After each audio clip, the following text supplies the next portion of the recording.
What is the volume of a square pyramid of base edge 10 cm and slant height 15 cm?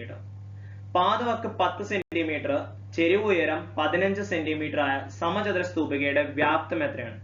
നമ്മളിവിടെ ചോദിച്ചിട്ടുള്ളത് ഒരു square പിരമിഡിന്റെ വോളിയാണ് ചോദിച്ചിട്ടുള്ളത്.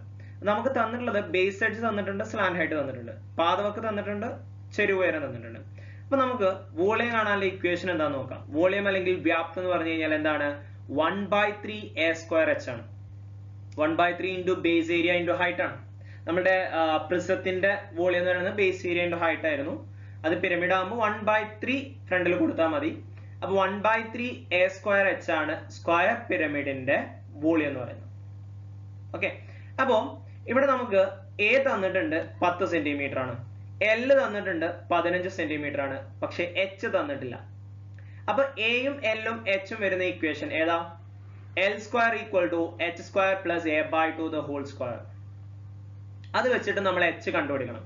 അപ്പൊ എല്ലിന് വാല്യൂ കൊടുത്തു, L 15 ആണ്, a 10 ആണ്, അപ്പൊ 10/2 5 കിട്ടും. 15ന്റെ സ്ക്വയർ നേരത്തെ ഞാൻ പറഞ്ഞു, 5 അല്ലാത്ത സംഖ്യ 1 ആണ്, 1 കഴിഞ്ഞാൽ 2, അപ്പൊ 1 × 2 2, ഒരു 25 കൊടുക്കുക, 200. 5ന്റെ square 25 equal plus h square കിട്ടും. ഈ 25 ഇപ്പുറത്തോട്ട് വരുമ്പോ എന്താവും? -25 ആവും. അപ്പൊ 225 25 പോയാൽ 200. h സ്ക്വയർ 200 ആണെന്നുണ്ടെങ്കിൽ h എന്തായിരിക്കും? √200 എന്ന് വരും. √200 നമുക്ക് 100 × 2 എന്ന് എഴുതാം. ഓക്കെ, 100നെ റൂട്ടിനെ പുറത്തെടുക്കുമ്പോ എന്താവും? 10 ആവും. അപ്പൊ 10 √2 എന്നായി. 100ന്റെ റൂട്ട് 10, അപ്പൊ 10 √2. h കിട്ടിയ എത്രയാ? 10 √2. ഇനി നമുക്ക് വോളിയം കാണാലോ. വോളിയം കാണാൻ ഇക്വേഷൻ എന്താ?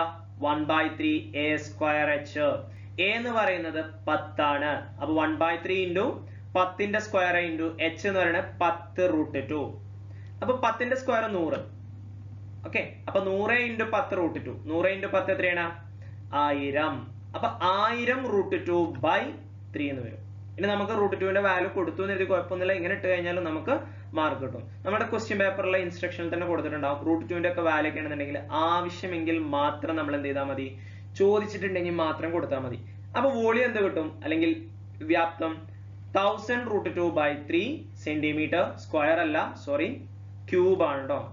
വോളിയത്തിന്റെ യൂണിറ്റ് ക്യൂബ് ആണ് വരിക, മാറിപ്പോയതാണ്. അപ്പൊ 1000 √2 √2/3 ഘന സെന്റിമീറ്റർ എന്ന് പറയാം, അല്ലെങ്കിൽ സെന്റിമീറ്റർ ക്യൂബ്. ഇതാണ് വോളിയം. ഓക്കെ, ഇവിടെ നമുക്ക് ബേസ് എഡ്ജും സ്ലാന്റ് ഹൈറ്റും ആയിരുന്നു തന്നിരുന്നത്. അത് വെച്ചിട്ട് ആദ്യം ഹൈറ്റ് കണ്ടുപിടിച്ചു, എന്നിട്ട് നമ്മൾ വോളിയം കണ്ടുപിടിച്ചു.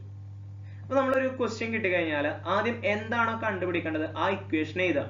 അപ്പൊ അതിൽ നിന്ന് നമുക്ക് മനസ്സിലാവും ഇനി എന്തൊക്കെ കണ്ടുപിടിക്കണം. പിന്നെ ഓരോ ഇക്വേഷൻസ് ഇങ്ങനെ ഫോം ചെയ്ത് പോയാൽ മതി. എങ്കിലും നമുക്ക് പെട്ടെന്ന് ആൻസർ എന്ത് ചെയ്യാൻ പറ്റും? കണ്ടെത്താൻ പറ്റും. ഓക്കെ.